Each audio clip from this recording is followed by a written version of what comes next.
أعوذ بالله من الشيطان الرجيم بسم الله الرحمن الرحيم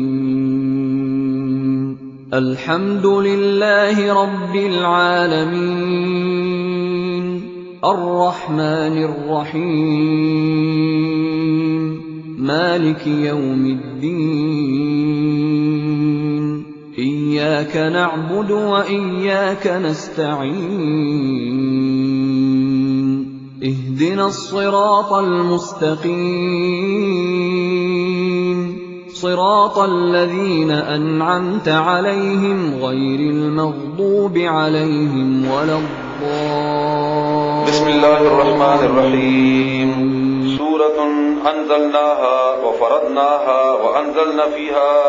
آيات بينات لعلكم تذكرون. سورة نور مدنی سورت تے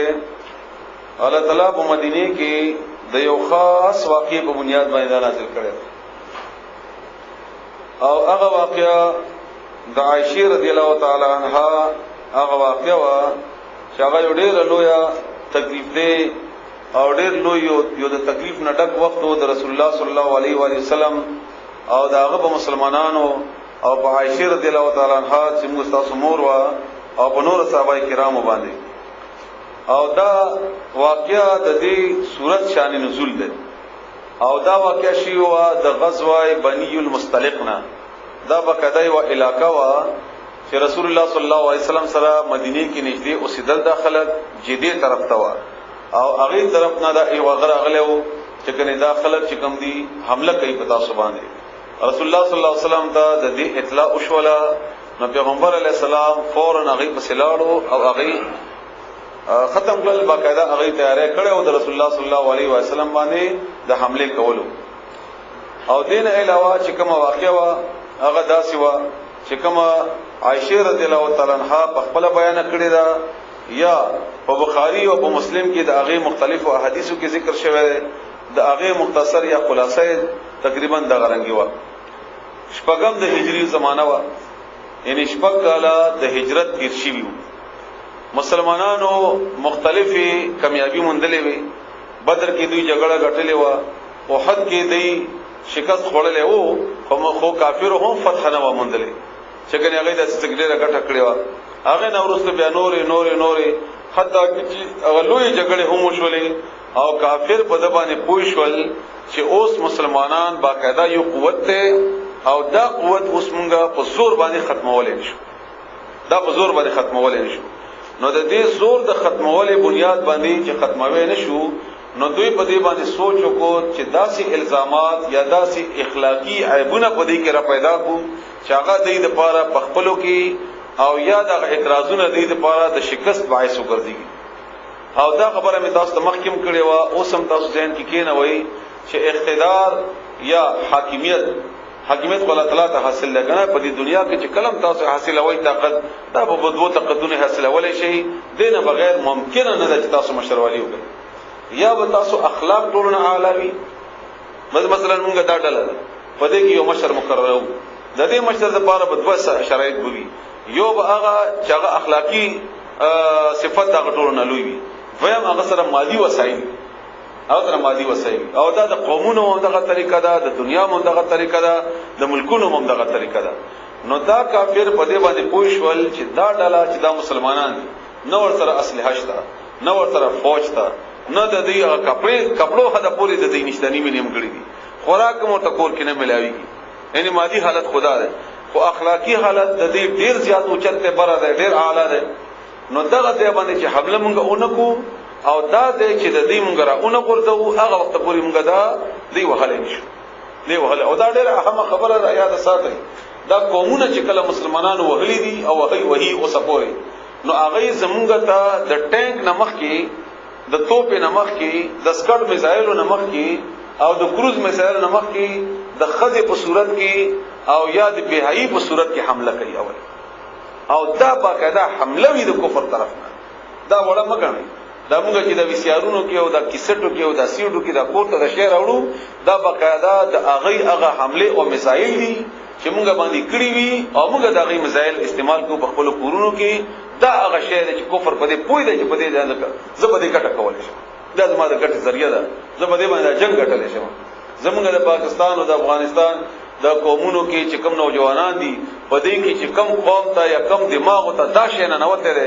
هغه چرته به د ټینک مقابله کولی شي هغه غریب چرته د جاز مقابله کولی شي هغه خوار هغه الهان ته پینټ اخلي هغه الهان ته په دلارو کې رواني تا ځان یو هیپیانی جوړ کړی وي یو عجیب یو شکل اختیار کړی وي دغه هغه او اختو ګوري هغه نه خزه نه هغه خزه وی چې سړی په خزو کې حساب کې نه پکې نورتو پاتې او دا کار بقاعده دې موږ باندې کړل دا نو دا هغه شی وو چې دی باندې سوچ وکړو چې د مسلمانانو دغه اخلاقی بوره لویواله چې کوم دی دا چې موږ راونه ورځو هغه وخت پورې موږ په دې باندې غالب کېدل نه شو چنانچه د دې سلسله درې مشهوري واقعي یو واقعا د زید رضی الله تعالی عنہ بیبي چې د رسول الله صلی الله علیه وسلم تر لوروا زینب نومو د جحش لوروا او دا رسول الله صلی الله علیه وسلم زید په نکاح کې ورکړه د دې لپاره چې دا زید ما خپل زوی ویلې دي او دا حقيقي زوی دی حقيقي زوی نه دی خو زه د حقونه دومره پوره کما چې د کور نه د بچی د تور کما او د غلام آزاد شوی او د غلام چې کم کسان آزاد شي د هغه په معاشره کې حق قدر قیمت نه نو دې ته زه د شروع کما چې د کور نه یو بچی دی تور کما چې خلق اوس کې دا غلطفهمي ختم شي چې د غلامانو عزت احترام دا د نور په مقابله کې کم دی آزاد کړی شي غلامانو چنانچه زید ورته خدیجه ورته رسول الله صلی الله علیه وسلم ورته زینب ورکړه خو نه د زینب خو خوا نه د زید خو خوا نه د زینب کور له خو خوا خو رسول الله صلی الله علیه وسلم دا کار ضروری ګڼلو د مسلمانانو لپاره او د آزاد شوی غلامانو لپاره او دا ورکړه دغه ژوندۍ په خپلو کې خانه و ځکه چې زید آزاد کړی شوی غلام او زینب چې کوم هغه د قریش ډېر بهترین او د اعلی خاندان نه و نو د دې خپل مونږ کې جوړېده نه اخر الله تعالی حکم کو چې دې طلاق کی او دا چې طلاق شي نو دې سره باندې کار وته وکي دې سره باندې کاتو چنانچه زید طلاق کړل هغه یو بل کسره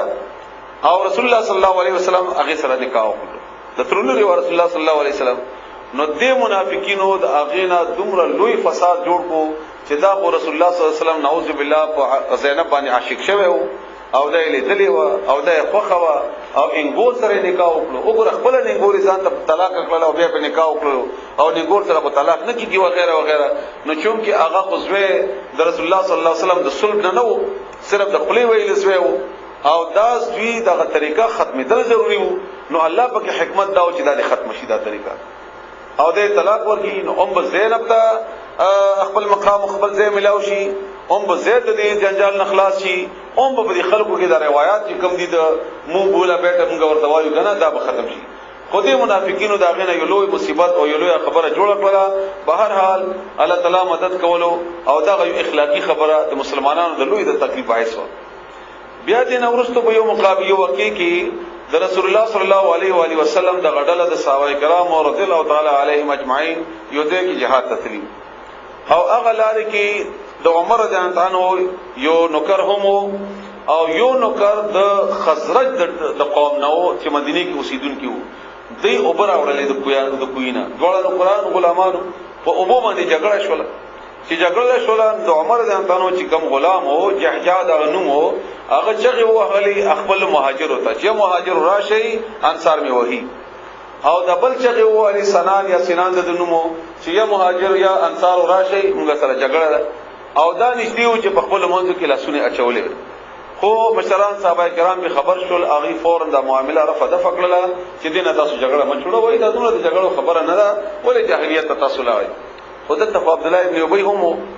او د منافقینو سردارو هغه دینه مسله جوړه کړه چې دا خو انصار دي د دې مثال خو د سپو دی لکه سپیته روټي واچوا او بیا عمره پتا باندې خپل ولګي او تاسو یو باسي نه تاسو ولې دې امداد ورکوي تاسو ولې نه موږ غلامان باندې کا سبب موږ باندې کی بل سبب موږ د مدینه نه وباسي نو قسم دې چې مدینه ته لاړ شو چې موږ کې عزتمند کم خلک دي هغه به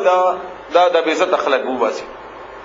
او دا یو لوی مصیبت او یو جنجال جوړ کړو. بهر حال رسول الله صلی الله علیه و علیه وسلم فورا د قافلې ته حکم ورکړ چې روان شي. نو لار کې دی تلو رسول الله صلی الله علیه وسلم دمه هم نه کوله، عموما به دمه کوله او یا د وخت آرام وو بیا وکاو، یا به قافله به وخت روانه کړه چې دا زر شي چې دا کیفیت د خلکو د مخالفت خپلو کې ختم شي.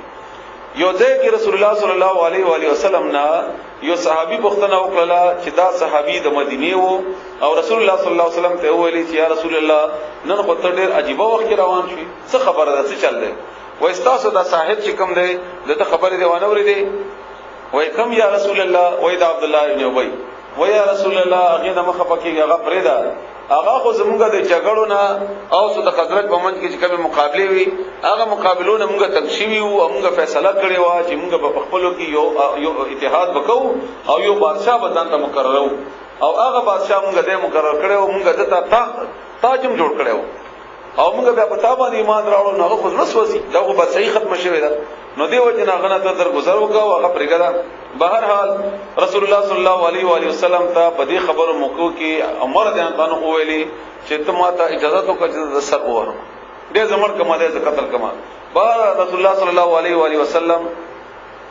اجازه ورنکو چې نه جب خلق وای چې پیغمبر علیه السلام دا خپل ملګرو قاتل دې ملګری مړ کړي. بهر رسول الله صلی الله علیه وسلم روانو لاړ. مخکې دې نه هم زیاته واقعه وشوه. رسول الله صلی الله علیه و آله وسلم په یو ځای کې پړاو وکړو او د شپې په آخري حصے کې هغه اعلان وکړو چې صحیح رواني وو. په دې موقع کې عائشه اوس په خپل فرمایي زموږ تاسو مور رضی الله تعالی عنها چې رسول الله صلی الله علیه وسلم چې کله جنگ ته یا جهاد یا سفر ته بدلو نو زمونږ په منځ کې به قران اندازي وکړه. تاسو د افغانستان خلک ورته پچوي او هغه قران اندازي کې به چې چا نوم راووته هغه به ځان سره بوتله، چنانچه زما نوم راووته نو زه سره لاړم. طریقه به دا وه چې کومه ډولۍ یا کومه کجاوه به چې جوړه شوې وه هغې باندې به یو څادر مونږ به پکې کېناستو او یو څادر به مونږ پې واچو او څلور صحابه کرامو به هغه ډولۍ اوچته کړله او اوښ باندې به کېښوده او قافله به روانه. او مونږ چې کله دلته پړاو وکړو نو رسول الله صلی الله علیه وسلم د شپې په آخري حصے کې اعلان وکړو چې صحیح زه په دې وخت کې تللی وم حاجت ته، چې حاجت نه واپس راغلم نو ما ولیدو چې زما هار نشته او هغه ځکه ما نه پریوته دی. نو زه واپس لاړم هغه هار په تلاش کې هغه مې لټو، چې واپس راغلم نو قافله تللی وه او موږ په هغه وخت کې غریبانه وه، بدنونه زمونږ مانده وو، کمزوري وو. هغه زمونږ هغه کا جواب اوخ باندې خو دی وه، هغه ته دا پته نه ولګېدلې چې عائشه پکې شته او که پکې نشته. خو چې ما ولیدل چې دوی نشته نو زه همدلته څملاستم پرېوتم او څادر مې په ځان راښکلو چې هغې ته چارته کې پته ولګي نو هغې به پته ولګي او ما پسې به راشي او ما به بوځي. چنانچه زه پرېوتم او وده شوم. او د عائشې رضی الله تعالی عنها هسې هم د وده کېدو خوب عادت یې ډېر و، زر به وده شوله. وایي زه وده شوم. په دې دوران کې یو بل صحابي و چې صفوان د هغه نوم و او بدري صحابي و. د دې اهمیت درته ښیمه چې لوی صحابي و، عظیم صحابي و. د هغه هم د عادت و چې هغه به وختي نه شو پاڅېدلی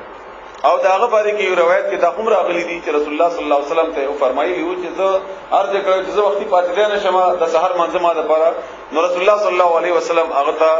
ارشاد داسې فرمایلي وو چې کوم وخت کې ته پاڅې هغه وخت کې لمونځ کوه. چنانچه دی پاڅېدلی دی روان شوی دی نو ولیدل چې دلته خو په څادر کې بل څوک پروت دي. نو چې نږدې شو نو زه یې ولیدم نو ده زه مخکې نه د پردې د خبره یو ځل یاد ساتئ د مخکې په حجاب کې به تاسو پکاري د پردې د حکم د نزول نه مخکې زه لیدلی وم. نو چې ولیدم نو ده په زوره وویل چې انا لله و انا الیه راجعون. نو ما فورا مخ پټ کو، مخ مې واړو او ده خپل اوښ نه راکوز شو او اوښ ما ته کېناو او بیا د اوښ قیضه ونیوله او زه په اوښ باندې کېناستم برانه او روان شو. د مخکې د اوښ نیولی دی او زه ورپسې یم زوم روان او مازدیګر څه وخت دی چې مونږ قافلې ته ورسېدو د رسول الله صلی الله علیه وسلم. او په دې حالت کې عبد الله ابن ابي مونږ ولیدو او هغه دا پروپاګاندا مونږ پسې جوړه کړه چې دا خو عائشه پاتې شوې وه او دا خو د سره نعوذ بالله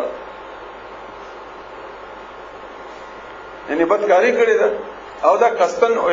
ارادتن پاتې دي. بهرحال دا خبره مشهوره شو. مشهور شو قرش ولا عائشہ رضی الله تعالی عنها ته د دې لا پته نشته. هغه لاړه مدینه ته، هغه فرمایي چې زه بیمار شوم او د بیماری وجه نه لاړم مور کړه. ابو بکر صدیق رضی الله تعالی عنه کړه حال ته پرته ما زما بیماری وګد شولا. رسول الله صلی الله علیه و آله وسلم راضی او زما د سړي پختنه نه کوي. نور کله وجه ز لاړم نو زما ډېره پختنه کوله، حالات می معلومول را بغلو صرف زما مور نه پختنه وکړه چې څنګه ده، او هغه به ورته ویل چې یا خدا یا بیماری کومه ده یا زیاته ده وغیرہ، او بیا به غزنه تشریف وبیو. یوش په ما سره د مستح مور وا او دا هغه خاندانو چې د ابوبکر صدیق رضی الله تعالی عنہ رشتہ داران هم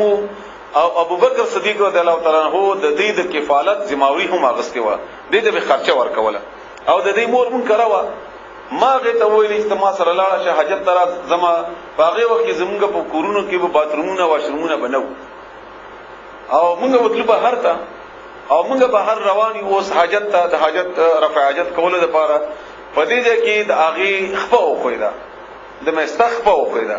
شیخ په یو خویدا د خپې خویدو سره د ویلې چې لعنت دی په مستح باندې. نو ما ویل دا څنګه موري خپل بچی باندې لعنت وای، خپل بچی باندې څوک لعنت وای ویلې ته د مستح نه خبره نه وای نه زنه ما خبره څه چل ده څه خبره ده وای ته خپل د خلاف د خبرو نه خبره چې چل شوی دی وای نه زدینم نه خبره څه چل شوی دی وای دې ما ته ټوله کیسه وکړه چې دا چې کله تاسو واپس راغلی دا خبره مشوره شوې ده او دا خبره رسول الله صلی الله علیه وسلم تم رسیدلې ده او دا ټوله مدینه په دې پریشان ده او ټول خلک خپه دي او دا څه خبره ده څه چل شوی دی. بهرحال زه دومره پریشان شوم چې حاجت مې هیر شو او زه واپس راغلم کور ته. چې واپس راغلو دا شپه ما ټوله په ژړا تېره کړه، دا ټوله شپه زه ناست وم او ما ژړلې چې دا څنګه خبره شوې ده او زما د حیثیت او بیا د صفان هغه او بیا واقع څه خبره څه او دی په دا خبره ډیره په زور او شور کې شروع کړې و او مدینه کې لګیا و. بهرحال وخت لري دوه ورځې تیرې دي، زما پلار به مانه پښتنه وکړه، مور به مانه پښتنه وکړه، رسول الله صلی الله علیه وسلم په دروازې ته راغلو او صرف دومره پښتنه تاسو یو کړی چې ما څنګه ده بیبي دی ورته ویل چې خدای یا خنه. بهرحال عائشہ فرمایي چې رسول الله صلی الله علیه و سلم د دې باره کې د دوه کسانو نه معلومات وکړل چې یو اسامه رضی الله تعالی عنہ او یو علی رضی الله تعالی عنہ، چې تاسو ماته مشوره راکړئ زه دې باره کې څه وایم، دا څنګه خبره ده، چا باندې الزام لګو چا باندې ونکو، دا خبره ټیک ده نه ده. اسامه رضی الله تعالی عنہ ورته او فرمایي رسول الله صلی الله علیه وسلم ته چې یا رسول الله ستا بیبي داسې نه ده، موږ باغې کې داسې بدی نه ده لیدلې، دا د خلکو پروپاګاندا ده او دا څه خبره نشته. علی رضی الله تعالی عنہ ورته فرمایل چې یا رسول الله ولې دومره خپای ولې پریشانې، خدای خو لکې نه دي بل خدای بدلته وکړه بل خدای بو کوتا ده او دا څنګه نور هم خپل حد مطابق یا خپل وس مطابق چا څه مشوره کړه هغه مشوره رسول الله صلی الله علیه وسلم ته ورکوله. دا دورانو میاش پدې کې تیر شولا، بیماری وګد شولا، زخبه د جسم هغه وخت ګلاو شولې او ټول پریشان دي، ټول مدینه داسې خپه ده چې چا په چهره کې هم د خندا خبره نشته، څو خوشحال نه دي، ټول خپه دي ځکه چې رسول الله صلی الله علیه وسلم خبره یو ور رسول الله صلی الله علیه وسلم په محراب وخته او ډېر په عجیب انداز کې تقریر وکړو چې خلکو ما په دې سره څو خلاص کی چې زما په عزت باندې حمله کړې ده، څوک شته چې ما دې نه خلاص کی. چنانچه عمر رضی الله عنه او دا غنګ یو بل صحابي د انصارونو هغه پاتې دوی یا رسول الله او خیامږه ته کله موږ په قوم کې وی او سنا د خپستلو نو موږ ته واجب ولې د قتل او عمر رضی الله عنه فرمایل چې ما ته اجازه وکړه چې سر اوه او دې کې خزرج پاتې دل او د سړی ته ویلي چې ته خو څه کوي چې دا سړی زموږ د قوم نه دی او غي ولې تاسو قوم کې منافق ته او تاسو ملګرتیا کوي، حتی چې دا شور دومره اوچت شو چې د اوس او د خزرج نږدې و چې دوباره جګړه شي. خو رسول الله صلی الله علیه وسلم دا خبره پرې خدا او دا خبره رفع دفع کړه او سره دا خبره ان کو تاسو کیفیت وګورئ. رسول الله صلی الله علیه وسلم فریاد کوي چې ما عزت دا نقصان رسیدل دی، اخر زما عزت باندې حمله کوي او الټا حالات داسې جوش ول تاسو کیفیت اندازه ولګوئ د رسول الله صلی الله علیه وسلم بس کیفیت په دې وخت کې. چنانچه میاش مکمل شو، رسول الله صلی الله علیه وسلم زموږ کور ته راغی او کور کې کېناستو او زه داسې په کټ باندې پراته وم او رسول الله صلی الله علیه وسلم زه داسې ملاسته وم رسول الله صلی الله علیه وسلم داسې خوا کې کېناست او ما ته وویل چې عائشې صحیح خبره وکړه څه چل شوی ما ته حال ووایه خیر دی کته نه څه ګناه شي الله نه معافي وغواړي نو الله معافي کوي الله معافي کوي الله نه معافي وغواړي الله تعالی به تاسو معافي وکړي ما چې دا خبره واوریدا نو زه شړېدم مسلسل زه شړا کیوم خو چې دا خبره مې واوریدا چې ما ته کوم رسول الله صلی الله علیه وسلم وکړه چې الله به تاسو معافي وکړي او کته نه دا ګناه شي ته حال وایه خیر دی نو زه خاموش شوم او مور ته مې ویل چې مور ته جواب ورکړه ما نه غشړام ختم شو زما اوخي وتی شو بالکل نو مور ما ته ویلي چې بچیا زه جواب ورکوم ما ته څه پته ده زه څه ویل شم په دې معاملې کې او بیا اشاره وکړه زما مور ابوبکر صدیق ته چې ته ورته خبره وکړه چې څه خبره ده خو دې وخت کې زما مور او بلار په کم انداز کې چراغ لل او کین اصل دینه دا معلومه ده چې رسول الله صلی الله علیه وسلم چې په کم انداز کې تشریف راوړی دی خامخا اوس یو فیصله کوي او موږ غبراو دینا چې دا فیصله چرته د طلاق په صورت کې ونشي چرته او دی غبراو دینا چې دا الزام چرته زمونږ په لور باندې ثابت نشي زمونږ په لور باندې دا الزام را نشي دی باندې ثابت نشي خو رسول الله صلی الله علیه و علیه وسلم بیا ما ته مخ راوړو بیا خپل خبره وکړه ما ورته ویلي چې یا رسول الله زه نور ته نشم ویلې خو یې یو خبره کوم او زه هغه خبره کوم ما نه نوم هیر شو عائشہ رضی الله تعالی عنها فرمایي چې ما نه په دې وخت کې د یعقوب علی السلام نوم هیر شو خو ما دومره رسول الله صلی الله علیه وسلم ته ویلي جزه په دې وخت کې د هغه پیغمبر هغه کلمه وایم چې هغه ویلي چې فصبر جمیل والله المستعان ما د بار صبر خسته صبر دی او الله نه مدد غوښتل شوی دی په داسې وخت کې او ما مخ واړو او مخ مې د بل طرف ته واړو سملاستم او ما ته د اندازه وا چې الله تعالی خو پته ده تعالی خو پته ده چې ما څه کړی دی او څه مې نه دی کړی او ما ته دا یقین و چې الله به زما صفائی کوي خدا ما ته یقین نه و چې الله تعالی به زما دومره بهترین طریقې سره صفائی پیش کوي دومره ښه طریقې سره الله تعالی زما صفائی پیش کوي او زما د صفائی د آیتونو په بیا تر قیامت پورې خلق لولي او بیا به د قیامت پورې زما د قصه خلق بیانوي دا ما ته پته نه و چې ما دومره لوی درجه ده د الله په نسبت باندې لکه موږ اوس بیانو او دا هغه لپاره د خپل خفګان اظهار کوو بهر حال په دې وخت کې رسول الله صلی الله علیه وسلم باندې د وحی کیفیت راغی او وحی کیفیت به چراغلو د رسول الله صلی الله علیه وسلم په چهره مبارک کې داغه تندی په سپین تندی باندې په الفاظو کې داسې الفاظ دي دغه قلب داسې چمکاویدا تا به کمل غرلی دا به هغه کیفیت و د وحی او زما مور خپل په دغه وخت کې نورم غبراو شو چې دا خو وحی راغله او دا اوس الله حال وای او دا حال بچي دا حقیقت بچوي هغه حقیقت داسې نه ده اسنوي چې زما د لور خو زه غبراو نه وم زه مطمئن وم چنانچه رسول الله صلی الله علیه و سلم باندې شکل د وحی دا کیفیت ختم شو نبی ما ته ویلي چې مبارک شایشي او ستا باره کې الله تعالی د ستا برات اعلان وکړو ان ته پاک ہے الله تعالی آیاتونه نازل کړل بهر حال نو دوی خپل کې یو بل ته مبارکي وکړه نو ما ته مور ویلي چې ته پاسه او رسول الله صلی الله علیه و سلم ته مبارکي ورکا او داغي شکریا ادا کړه ما ورته ویل جنازه رسول الله صلی الله علیه وسلم شکریا نه ادا کوم زه د الله شکریا ورنه ادا کوم دغه چې الله تعالی زما په حق کې زما د برات اعلان وکړو او دا رنګه دا خوشحالي یو په مدینه په مسلمانانو او په رسول الله صلی الله علیه وسلم باندې یو په دې کیفیت او یو د غم او د پریشانی او د جړه او د افسوس او دا الله تعالی په دې آیتونو کې ختم کړو په دې آیتونو کې ختم کړو او دا آیتونه تقریبا د 10 آیتونو نه بعد دي او دې آیتونو په نتیجه کې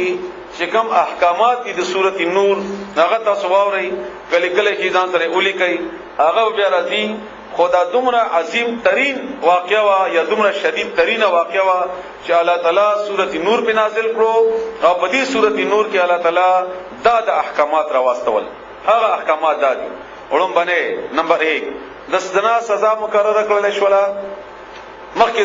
د زنا باقاعده سزا مقرره کړی شوی نه و پدې کې د زنا سزا مقرره کړل شو دویم حکم د بدکار خدي او د بدکاری سړی د سره نکاح ممانعت وکړل شو دا ګوري د واقعي او د دې احکاماتو د به تاسو ګوري سبا د به ان شاء الله د دې تفصیل به تاسو بیان کوم نه تفصیل نشته خدا تاسو دومره ولي کوي. دریم چې کم سړی د زنا الزام ولګي څلورو گواهانو بشي وکي خامخه چې مونږه دا سړی یا دا خزه داسې لیدلی دي لکه پستانه کتار یا کوئی کی ته اوبو بلټه.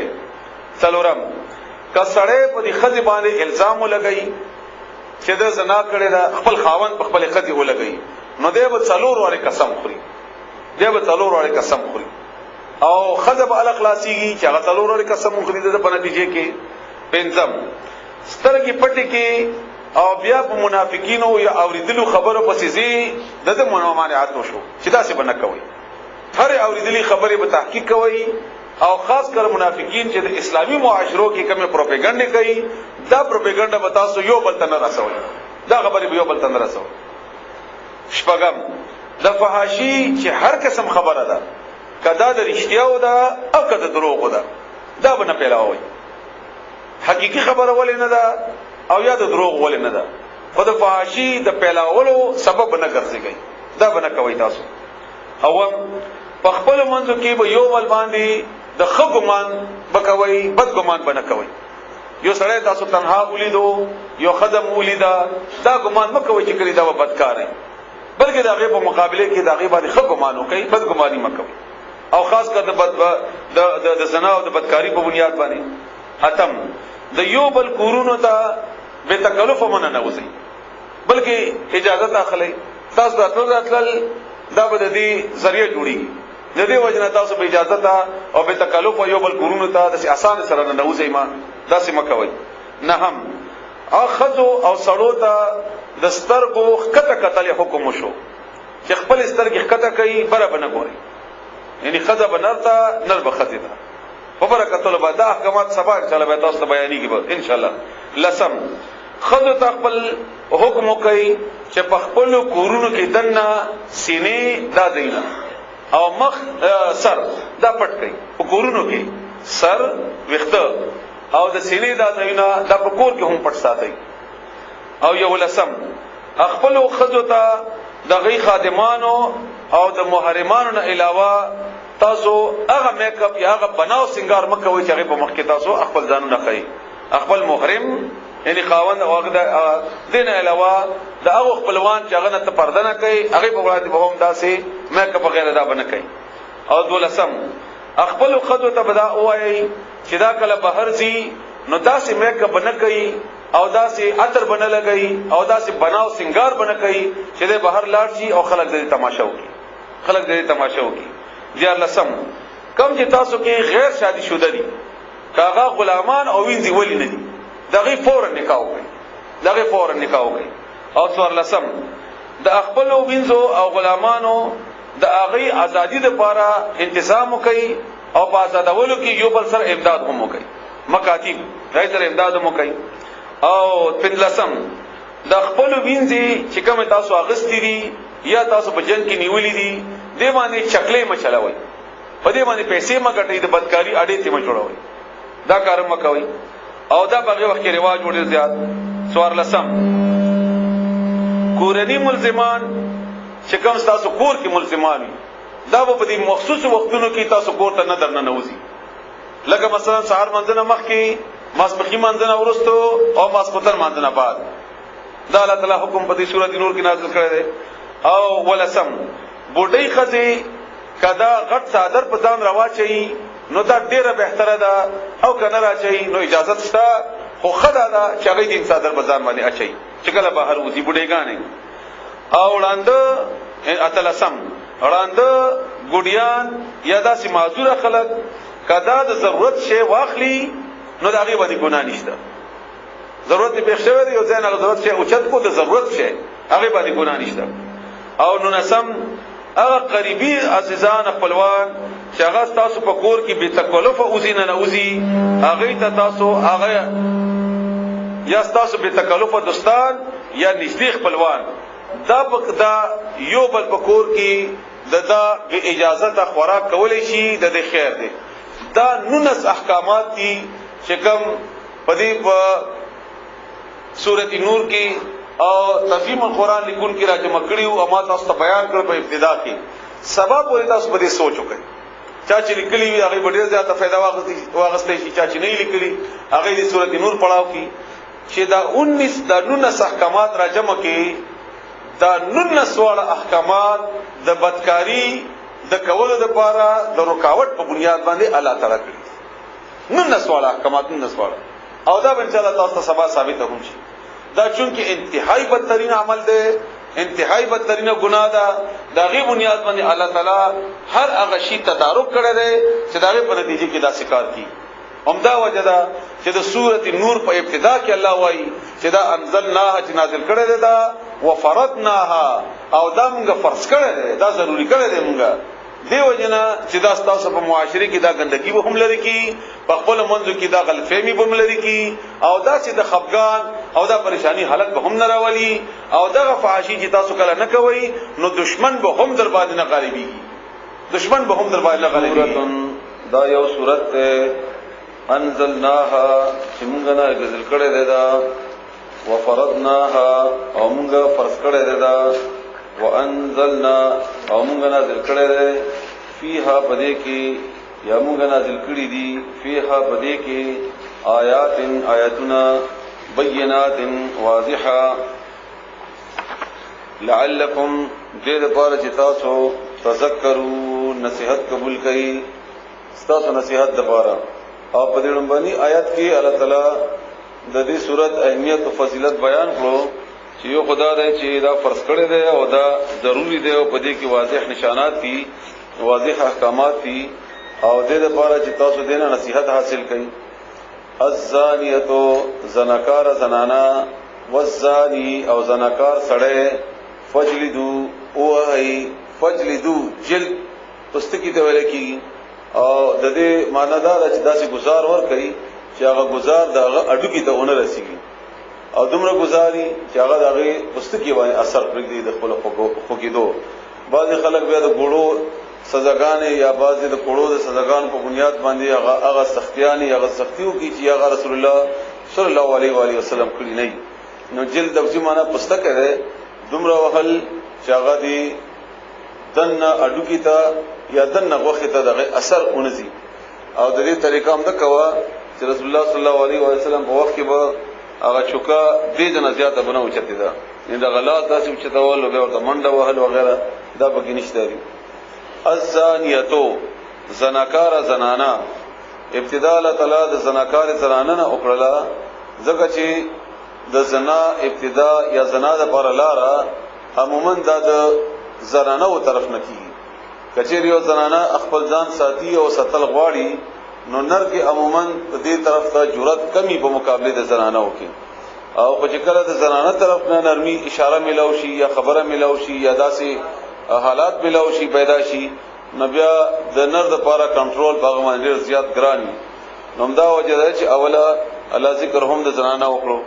نو زناکار زنانا والزانی او زناکار سړی فجلدو بس اوهی اغی کل واحد هر یو منهما د دې دواړو نه 100 سل جلدتن کوړي سل کوړي اغی اوهی. او دا سل کوړي هغه چا د پاره چې هغه عاقل وي، بالغ وي، مسلمان وي، او کبه دا قوم دا سوي چې د مسلمانانو ماتحت وي او معاهده ور سره شي وي نو بیا هم د مسلمانانو سزا باغې باندې نافذ وي که عدالت مسلمانانو ته اغراق ورکه څنګه چې رسول الله صلی الله علیه و علیه وسلم سزا ورکړي و يهودي سړي او يهودي زنانه ته هغه لپاره هم دغه سزا وي. بیا او دغه خبره ده چې د اصل کوړي هغه چا د پاره چې هغه واده کړی نه واده نه کړي، ان داسې زنانه وي چې هغه واده نه کړي یا داسې سړی وي چې هغه واده نه شوی او د واده نه بغیر هغه نه زنا او شولا د دې لپاره بسل کوړي. کچېره د هغه نکاح شوی دا او په نکاح نه بعد رخصتی نه شوی او رخصتی کې خاص طور باندې مباشرت نه شوی، کدا سه حال کوم هغه نه زنا سرزده شو نو هم سزا به عمدہ سل کوړي وي، عمدہ سل کوړي وي. او د رسول الله صلی الله علیه و علیه وسلم په زمانه کې د مسلم شریف حدیث ته د عباده بن صامت نه روایت ده چې رسول الله صلی الله علیه وسلم د بدکار سړی او د بدکار زنانه لپاره مستقله سزا مقرر کړی و. هغه تاسو ته کوي هغه وایي چې غیر شادي شوده لپاره سل کوړي دي او هغه چا چې واده کړی شوی وي هغه د پاره سل کوړي او رجم دی سل کوړي او رجم یعنی سل کوړي په خپل ځای کې پاتې دي رجم ورسره ورستو یو کال جلاوطنی یو کال به هغه د کوګل نه اوتل شي بیا دا رجم الله تعالی د رجم په بنیاد باندې هغه سل کوړو سزا رسول الله صلی الله علیه وسلم هغه په دې کې مدغم کړل ان سل کوړو داغه لپاره د وهلو ضرورت نشته بلکې هغه به رجم کړل شي کچېره د واده کړي وي زنانه وي او کواده کړي وي دا نارینه وي واده نارینه وي که زنانه وي او هغه سړی چې هغه غیر شادي شوه دي واده نه کړي زنانه ده او کناری نه نو هغه د پاره سل کوړي ګوړ کوړي دی وهل او یو کال جلاوطنی ده خو یو کال جلاوطنی په حدود او په تعذير کې تاسو چې غزه کوي فرق نو بیا تاسو په مشکلات کې بنا راځي یو دی حدود حد هغه دی چې الله مقرر کړی وي دې ته ویل کېږي حد په دې کې رسول الله صلی الله علیه وسلم هم کمه یا زیاتې نشي کولای چې جای چې بل قاضي او یا عدالت او یا بل هیڅ حکم نشي کولای دا الله مقرر کړی یو د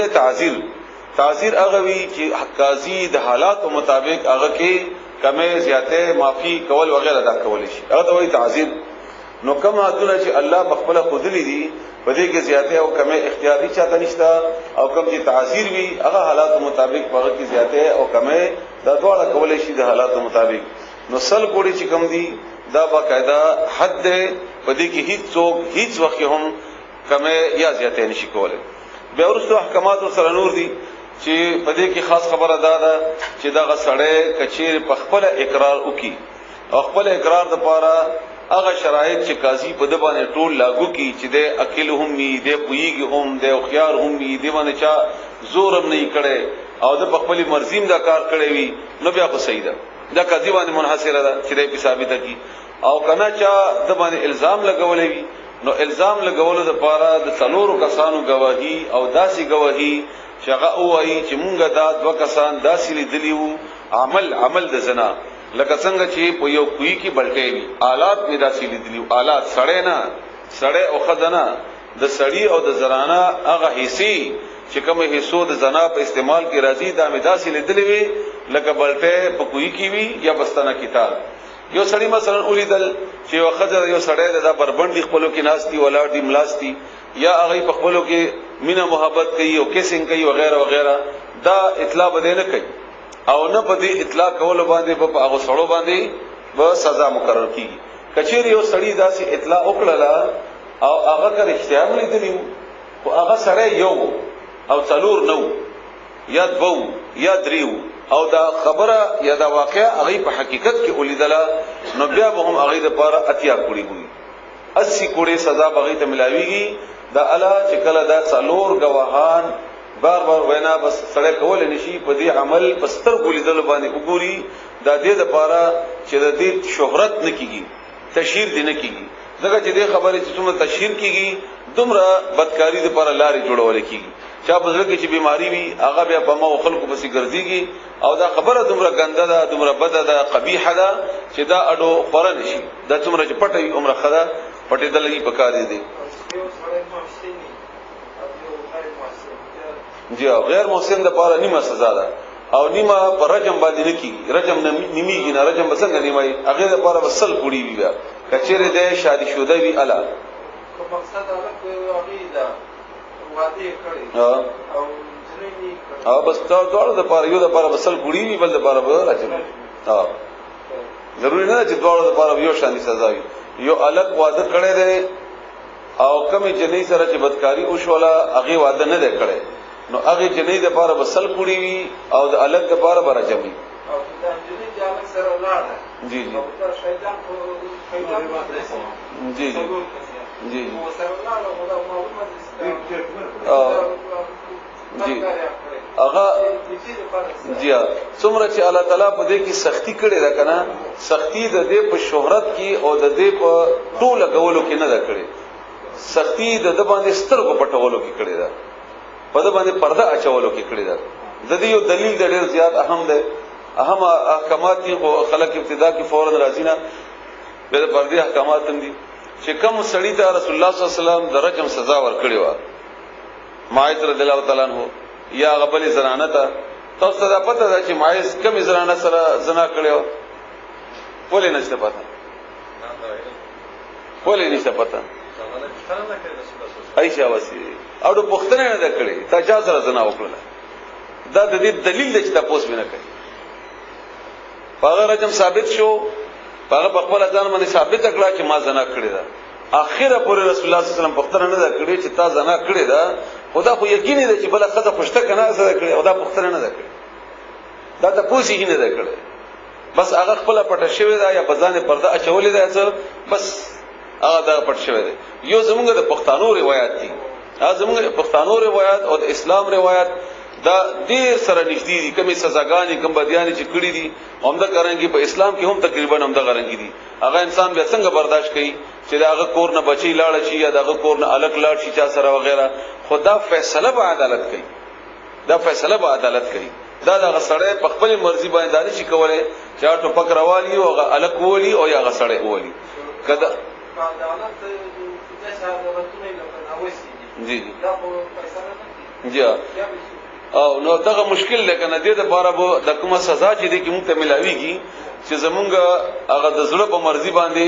سزا نه ملاويږي خدا دې ته تکلیف ته کنه دا خبره تکلیف به تور سزا مون ته ذکر کوي چې د دې اسلامي عدالتونو لپاره تا کوشش ولې نه کړې کوم کوشش کړې دا څه بنوي حیثیت مجموعي نو دا وجه ده چې دا مختلف وختونو کې الله مون ته سزا راکړي دا مون سزا ده ځکه چې موږ برداشت کوی نه شو موږ به څنګه برداشت کوو دا او دا غي برداشت کول لپاره خدا اسانه خبره نه ده چې انسان برداشت کی دا هغه شیونه دي چې موږ لپاره الله تعالی دا سګران کړی دي پادشاه دا خبره چې کوم زمونږ قانون کې وو چې هغه هر یو قانوني زمونږ هغه پاکستان حکومت ته هغه د افغانستان حکومت ته هغه بل حکومت ته کله دې فیصله د شریعت سره ټکراو نه راځي شریعت سره دغه ټکراو نه وي نو بیا د هغه په منل په موږ باندې عمدک کرنګي ضروری دي لکه څنګه چې اول الامر د پر الله حکم کړی چې به منئ او هغه سره ټکراو راځي هغه سره نو بیا موږ د پر بیا خدای الله تعالی په حکم منلو کې د الله په حکم منلو کې د هیڅ خبره منلو ته اجازه نشته ده جی دا وجدا سے اجازه تغستل دي چې لکه چاته سره اجازه ته چې ته وشتل کوا نو دا اجازه خو لکه زما او دي سره خدا حیثیت نه لري چې دا حیثیت دا اجازه مونږه ورکړو خبره کومه تاسو ته مونږه خدا حیثیت نه لرو چې دا غور کو خو کچېری یو سړی دا کار وکړو چې هغه وشتل هغه خلک وشتل نو د قانون هغه قانون د لاندې چې اوسېږي او هغه ذمہ داری چې کوم الله عدالت تور کړی دا خو د ډور جرم خو د وکړو دا جرم په بدوانه ثابت شو ځکه چې الله د اختیار نه ور کړی نمبر 1 دویم دا چې کوم قانون لاندې اوسېږي دغه اختیار نه ور کړی نو دغه ډور سزا خو به ته ملایي پاتې شو د قاتل دی او کنه دی چونکه باغی باندې قتل خو لازم شوی دی کچېری هغه واقعي په دې باندې پوي شي وي یا گواہی په پیشي وي وغیرہ وغیرہ نو دا معاملات د الله دا بیا دا دنیا کې فیصله څوک نشي کولای دا چې موږ څنګه ثابتو چې واقعي دا سړی زناکارو یا دا نو یا د کار د غلطو کو یا نو کو کما چې د قانون خلاف ورزي کړی دا د هغه قانون خلاف ورزي خدای ملامت ده دغه چې قانون خلاف ورزي کو کړی دا پاتې شو آیا دا قاتل دی او کنه دی دې باندې کې هیڅ داسې واضحه او قطعي فیصله په دې بنیاد ده کړی چې بل سړي د لپاره عمدک خبره دلیل دې جوړیږي چې بار سره ټپک راخلي او دې نقصان بچوي نقصان دا نه دی چې زمونږ یو بچی لاړه او یا زمونږ بچی لاړو او هغه ته سزا ولې ملاو شو د قتل دا نه دی نقصان دې باندې سوچ مکوئ نقصان دا دی چې تا ته خدا واقعیا رښتیا شوی و خو ما سبا اسی چا سره نه لګي او هغه باندې ځخامه قدر شی ورو تړم نو ما ته ویلار کولا وشي دا سوس پوښوي په پابندي په دې ضروری نه ده چې ارسله تاغونته نیکس برده او هغه دا بهانه نه جوړي او موږ په پښتنو په قبایلو کې دا مصیبتونه ډیر دي د بل مړ کولو لپاره د خپل لور نه سر هغه کو بس بل باندې نه جواب څه وته هغه بیا وته چې ټیک ته بدادا شو نو دی وجن الله اجازه نه ورکړي هغه بیا تدارک نشي کېدلی هغه تدارک او دا د الله په احکاماتو کې ډیر زیات حکمت وی ډیر زیات حکمت وی مونږ یو طرف وګورو خو الله تعالی خو زمونږ هر طرف نه خبر دی زمونږ معاشره نه خبر دی زمونږ حالات نه خبر دی زمونږ مزاج نه خبر دی او دا ټول شیونو کې به امن او دا ټول شینو کې به موږ زړونو ته اطمینان ال راځي چې کله د الله تعالی د مرزي مطابق د اسلامي نظام نافذ شي الا بدار راځي نه به زناکار خلاصيږي نه به زناکار نه به د حالات بيخيږي اوس به سورته نور واوري چې دا احکامات موږ کله اومنو د الله تعالی داسې حالات اډو بيخيږي نه چې داسې وشي دا بيخيږي سره نه دا ولې یو الک جنې سره لاړه جنې ولې لاړه ځکه چې هغه ته د پردې کې هغه احکامات چې الله ورکړي دي هغه پابندي نه کړي لکه موږ کورونو کې تر زمان موږ سره یو ځکه ناس دی ول دا چې شریعت کې ناجایز ده نورونو سره خو جنہ کې نه تختی او کله ډیر خپل نو کسن بوي یا به درز وي یا به ترور وي یا به ماماز وي یا به بل وي یا ولی او هغه سره تعلق جوړو کنه لار جوړو حالات برابرو نو دغه حالات چا برابر کړی دا ولی الله تعالی چې کومه پابندیان خو دی هغه پابندیان ولی نه منلي دا دغه سزا دا زړه سوځي دا دغه سزا ده چې موږ الله خبر اول اونم منو او اخر یو سره ده هغه په بالټي کې یا په ګلاس کې وبا اچي ٹھیک ده یو پیاله واچولا بل پیاله واچولا بل پیاله واچولا بل پیاله واچولا ګلاس ډک شو اخره سره راغی دبه کې یو لس کتري واچولې نو چې لس کتري واچولې دا به تویږي کنه به تویږي نو اوس به ملامتي ټوله دنیا دا الک دا سره چې د اخري اچولې حالانکه ملامت پکې دا نور دي چې د ګلاس ډک کړي ګلاس ډک کړي نو که الته لاندې نه د دې تدارک وشي دا حالت نه بخي دا حالت نه بخي او چرته چې چا کړي ده سختی کړي ده پدې کې داغي کور کې بخي شوی نه الحمدلله الله تعالی دې متاسف ټول دې نه بچ کی داسې حالاتونه درېمه خبره ده چې رسول الله صلی الله علیه وسلم په وخت کې باقاعده مایس شو او غامیدیه شو دا ډول اقرار کړو د اقرار په بنیاد باندې رسول الله صلی الله علیه وسلم سزا ورکړې ده د رسول الله صلی الله علیه وسلم په ژوندۍ هی کې شوی ده درجم او دې د بکنده وېستل شو باغې کې خخ کړل شو او بیا برنه وېستل کړل شو خدا دواړه د گواهی په بنیاد باندې دي شوی بلکې د خپل اقرار په بنیاد باندې شوی دي او د دې اقرار نه شرم رسول الله صلی الله علیه وسلم دا پختنه نه کړی چې تاسو نه وکړه نو دا کومه خزه کومه ده دا د دې دلیل دی چې ته ټول نه لګای ته ور پسې کېږي نه ته به دا تلاش نه کوي دا دې دلیل دې تلاش نه کوي دویمه خبره ده چې دا حکم په قران کریم کې ولې نشته درجم د توجیهات دي یو دا چې دا باقاعده وو دا آیت هغه کې ځان خلکو ذکر کړي هم ده چې الشیخ او الشیخه هغه سړی چې هغه واده کړی او بیا الله تعالی منسوخ کړي خدا خبره چې ډیره زیاته یقین سره نه ده بعض روایتو کې ده خو د رسول الله صلی الله علیه وسلم په خپل عمل چې یو کار باندې شوی وی بس دا موږ لپاره دلیل ځکه چې امدغه الله وایي چې اطیع الله و اطیع الرسول او بیا رسول الله صلی الله علیه وسلم یو ورنه بار کړی او بیا رسول الله صلی الله علیه وسلم په حدیثو کې ویل شي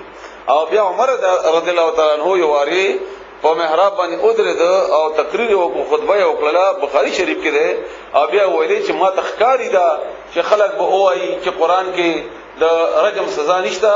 او خلک به دا سزا نه ورکړي یاد ساتي چې رجم سزا دا شته او دا به تاسو ورکوي او په دې باندې الله ابوبکر صدیق او زه او مانه بعد چې کوم مسلمانان دي په دې باندې وقایي الله دې داسې معاشره جوړه کړي چې داسې معاشره جوړه شي عموما دا سزاګانې به عملی تور باندې نافذ کیږي نه عملی تور باندې دا تقریبا یوا یا بدوی نافذ شي بس بیا ختم شي خبر ولې ختم شي بیا څوک جرأت نشي کولای بیا جرأت نشي کولای څوک او دا نافذ نه دي نو دیو جن خلق تنا مخکنه غبراو دي خلق مخکنه غبراو دي تنا صحیح ده دومره بس خبر اړه راوته اوس لپاره ولا تاخذكم او ودین نسی تاسو دې اون نسی بهما په دې دواړو باندې رأفتن رحم مهرباني یعنی مهرباني دې تاسو دې ته مجبور نه کی چې د الله دغه سزا او د قانون دا نافذ نه کړي ځکه چې په دې کې تکلیف ته درد ده جړا ده فریاد ده مور ده پلار ده غیمینه ده وغیرہ وغیرہ خدای ته الله قانون ده او د الله قانون دا د مور او د پلار په مقابله کې ډیر زیات مهربان رب ده او دا معاشره اسلامی معاشره ده اسلام په الله تعالی په حیثیت د معاشري ژوندې ساتي کده د پاره د افراد قرباني ورکول او غواړي نو اسلامي ورکي خو یعنی مثلا زموږ دا اوس یو اسلامي معاشره ده مثلا یو دا ټوله معاشره خرابيږي یو په دې کې یو سړی ته یا دوه کسانو ته سزا ملایږي نو الله تعالی فیصله د ټوله معاشره د خرابېدلو نه دي بلکې که یو سړی ته سزا ملاوي شي او هغه سزا باعث وګرځي زموږ د اسلامي معاشره د قیام او د ودریدو نو هغه قرباني هغه اسانه خبره ده او تکلیف هغه ته نشته چاته چې سزا ملاو شي تکلیف هغه ته نشته ځکه چې هغه د پاره ورستو لار صفا شو الله به هغه معاف کی هغه به د زنا په بنیاد باندې او د سزا خورلو په بنیاد باندې چې هغه د کومه سزا هغه ختمه شوله الله به ته لوی اجرونه ورکړي الله تعالی به ته نور لوی اجرونه ورکړي لکه رسول الله صلی الله علیه و سلم د مغامدیه چې کومه سزا ورکوله او دا انقلابولې و د باندې کان یو صحابي اوښتو سر باندې اولېګو وینو سرکی تنه لاړې دارې ته لاړې د وینو او صحابي د باره کې څه بد ویلې کله د باندې لعنت یو دا وغیرہ بدی کړی دا رسول الله صلی الله علیه وسلم فرمایي چې کستا سو د اټولو توبه را جمع شي او بیا د زنانه توبه سره اوتلل شي نو تاسو ټولو توبونه د توبه کافي کوي دا د زور اوره نو دومره لوی درجه مغه ته ملاوي شي نقصان کې غم نه دی پریوته الله تعالی دې تاسو معاف کړي د ګناهونو نو او دین نه چې تاسو نرمي فی دین الله د الله په قانون کې دلته نه د دین معنی قانون د الله تعالی نفاذ قانون په دې کې سختی وکوي دغه چې دا بیا معاشره اسلامي او مسلمانانو او غیرتی معاشره و بیا نه جوړي نه په دې کې به سختی نه وي بیا ان کنتم کچری یی تاسو تؤمنون چې ایمان راوړی وي بالله تعالی تعالی باندې والیوم الاخر او ورځ د آخرت باندې وليشهد او پکار دې چې حاضر دي کی عذابهما په وخت عذاب دې دواړو کې یعنی ورکول د عذاب کې طائفه یودلا من المؤمنین د مسلمانانو نورونه ځکه چې هغه ته دا پته ولګي چې دا سي عمل څوکۍ د کبي سزا او دا نشانه عبرت جوړ شي دې لپاره نه چې هغه سړی مشرني بلکې دې لپاره چې بل سړی به دا کارونه کوي قدام یو خبره ځین کې واچوي چې الله تعالی هیڅ یو حد ورکول بغیر د حالات جوړول نه الله حکم کړی دی نافذ کړی دی نه رسول الله صلی الله علیه وسلم نافذ کړی دی اول به حالات جوړ کی او د هغه متبادل به حلال طریقې سره ورکی که هغه باوجود هغه کوي نو به سزا ورکړي تاسو په دې اړه هم خبردار زموږ ځنه خلک چې دي دا د سزا ورکول کوي خو خوند دی نو دا اول سزا ورکړي نه اول حالات جوړ کا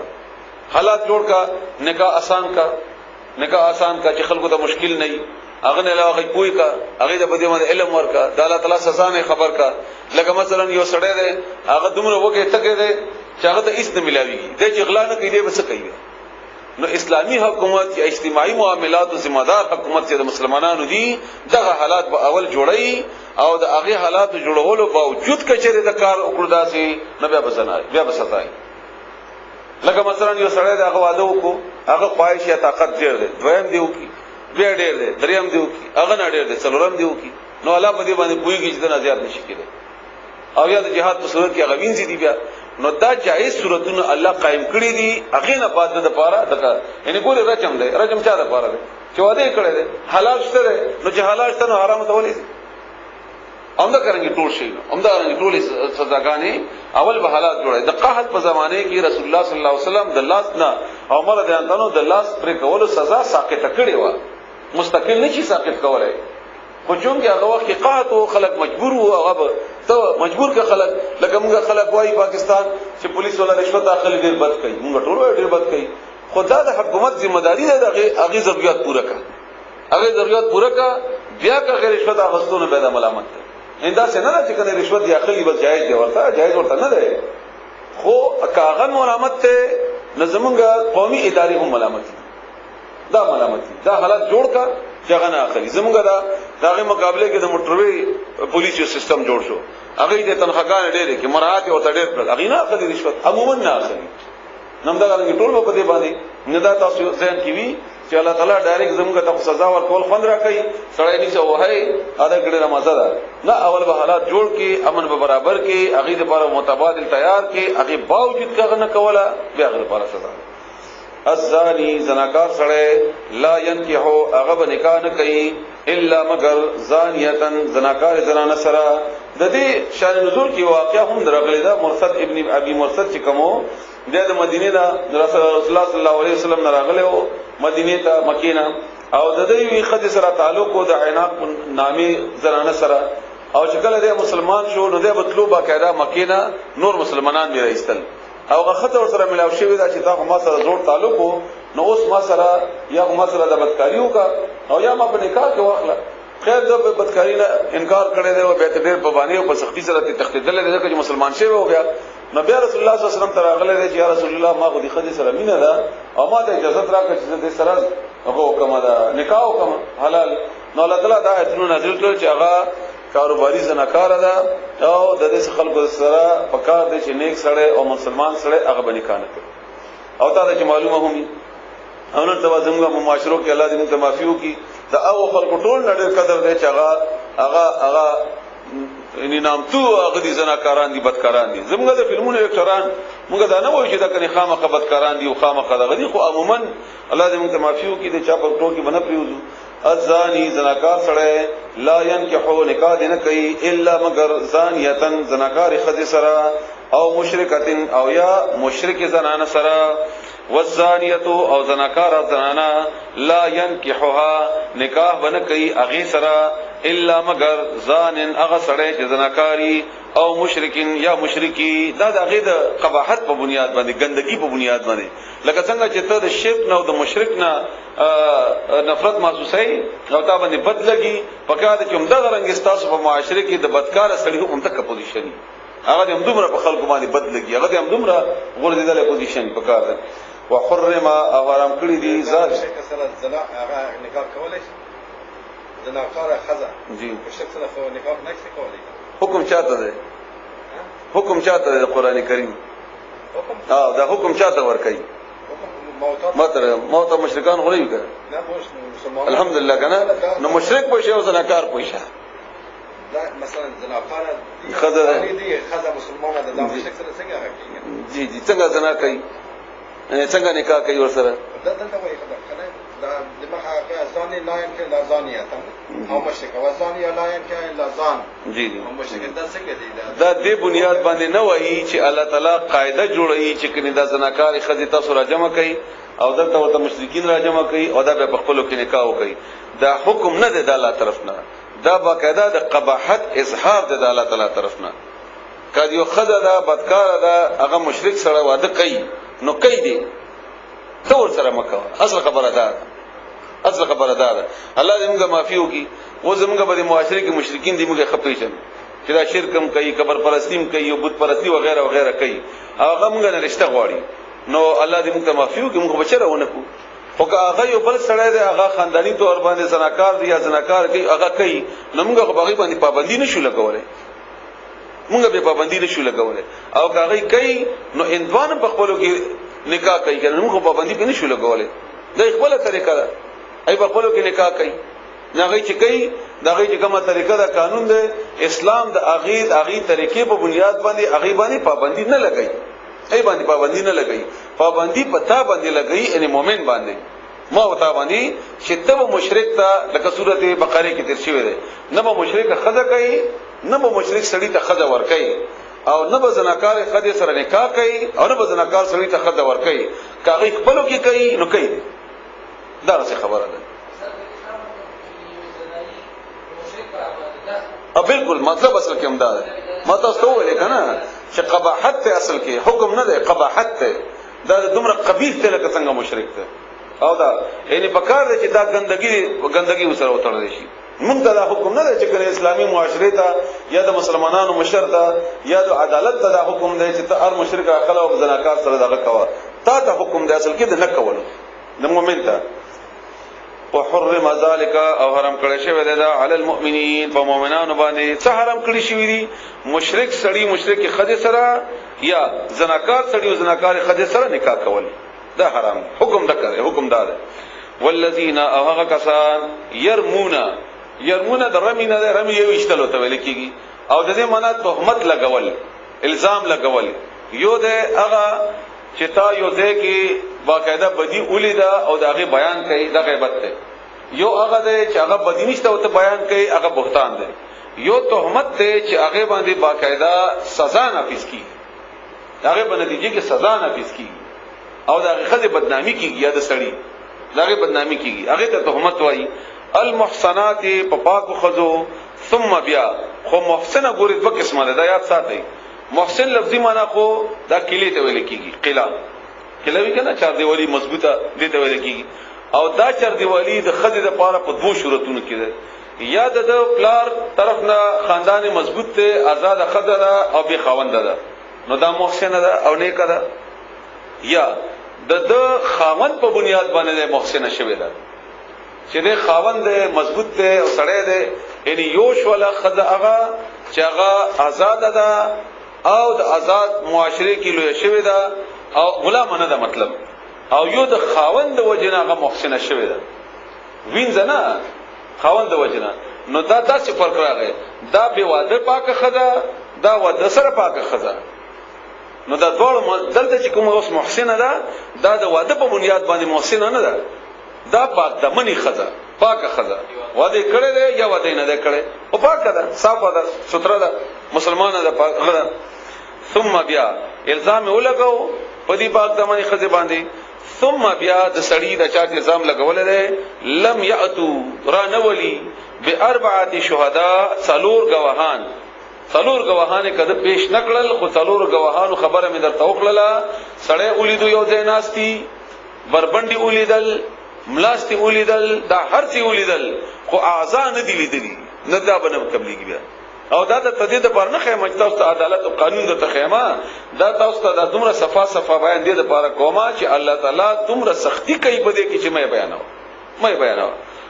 فجلدوهم بسوا ایدوی 80 اتیا 80 جلدتن کوړي اتیا کوړي او جلد مراد یو ور بیا ورې پستکه ده اډو کې نه ده او یا دنه غوخنه ده داسې انداز کې چې دا صرف پستکه زخمی شي ولا تقبلوا او تاسو بنه قبلوي لهم د دوی شهادتن گواہی ابدا همیشه یو ور د ګناه په ثابت شو د دروغ اگر کله رښتیا ویلی نه خو څلور کسان ور سره نو دغه گواہی بیا نه کوي د دروغن شو اسلامي معاشره کې واولئک هم دغه کسان هم الفاسقون هم دینه فرمان دي الا الذين مغرق کسان تابو چې توبه وستا من بعد ذلك ورسته دینا واصلحوا او اصلاح وکړه ان نیک شول فان الله بشکل تعالی غفور اغا معافی کون کړي رحیم او مهربان دی بخاری شریف کې یو حدیث ته د ابن عباس رضی الله تعالی عنہ چې هلال بن امیہ رسول الله صلی الله علیه وسلم وړاندې د خپل بیبي باندې الزام ولګاو چې زما کور ولا لانی سړی سره خنه ده وغیرہ رسول الله صلی الله علیه و علیه وسلم ورته فرمایل چې گواهان راوړه او گواهان را نه وړل څنګه چې گواهان هغه وایي چې خپل کور ولا باندې څنګه گواه پیش کوم څوک پیش کوم وغیرہ نو دا مخکینه آیات هغه باندې کې اول آیات وره بیا تاسو باندې باندې پويږي والذین اوها کسان يرمونا چې تهمت ولګي ازواجهم فخل خذبانه لم يكن او نوی لهم دسرا شهداء او گواهان الا مگر انفسهم خپل ځانونه د دوی ان یو خپل ځان دي نو دغه گواهی شي پیش کوله او دلته خدای نو د سره وخت بیان تیری کې زره څنګه وخت راي بیا وڅ کی فشهادتو بس گواهی دا احدهم یو کس د دوینا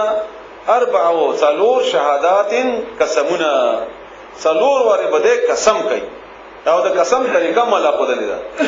بالله بالله باندې انه چې بشک دا سړی لمن الصادقین دا رښتیا وایي چې د خزې دا بدکاری کړی دا څلور قسمونه نو د یو قسم به یو سړی قائم مقام شي یو قسم به یو سړی قائم مقام شي والخامسه او پنځمه خبره بدا کوي د قسم په وخت کې چې دا سړی دی چې زه یم درشتیونه دا ځان طرف ته بداوي چې کنه یقینا دا سړی دا بوای داسې چې زه رښتیا وایم او دا خدای دا بدکاری کړي والخامسه پنځمه خبره بده دا کوي ان لعنت الله چې لعنت الله تعالی علیه په دبانی ان کان من الکاذبین کده د دروغجنو نه یعنی که دروغ ویلي وي نو د الله د لعنت په ما باندې دا پنځمه خبره پنځم بداو ټیک شو نو خدای باندې سزا ثابت شو اوس به خدای سزا نه څنګه ځان خلاصي کچې دغه کار نه کړي یا د سړي وسره لګي نه ورته بهانه جوړي یا دا کار کړي دي خو هغه لپاره خو اقرار یا څلور کسانو گواهی ده خو حد نافذ کول لپاره خو څلور باقاعده سړي ضروری دي دلته خو صرف دومره اجازه ته چې دا خدای د سړي نه خلاص شي سزا د بیا په دې بنیاد باندې شي کوله دغه چې الله فرمایي ويدرؤ او اشاره ولې شي عنها د خزنه العذاب سزا حد زنا یعنی دغه چې شادي شوه د نورجم ده اندا چې تشهاده دی بګوهی ورکی اربع شهادات وکړه څلور کرته بالله بلا باندې انه من الكاذبین چې دا سړی دروغجن دی انه دا سړی دا کوم دا قسمونه پړل دي لمن الكاذبین دا دروغجن دی دروغ وایي والخامسه او بنزم ان دا غضب چې غضب دی وی غصه دی وی الله تعالی علیها پدی خزه باندې دا اوس مؤنث ته صيغه پدی خزه ان کان من الصادقین کچریوی دا سړی درشتونو نه کله سړی رښتیا ویلی وی نو په ما دی لعنت نو اول دوه قسمونه راغله او ته موږ نو د باندې سزا ساکته شو نکاح ختم شو نکاح ختم شو سزا نه کیږي سزا کنه کیږي چې دا هغه څلور خو سړی خو نشته کنه څلور قسمونه دي داغه مقابله کې دلته څلور قسمونه ودرېدل نو دیو جن هغه باندې سزا نشي ورکوله ښه اوس کله قسم نه کوي نو چې قسم نه کوي نو دا په شونه په باندې ثابت شول یو دا قسمونه د سړی او بل دا یو قسم د اقرار شو دا عمر الله چې او دا غسیوا دغه عمر انا غشول اور باندې نو د قسمونه په سزا اشاره کی خو د دې نکاح دا ختم شو دا فسخ هغه د بار اضافي د طلاق وینا او یا د بل نور خبرو ضرورت بیا نشته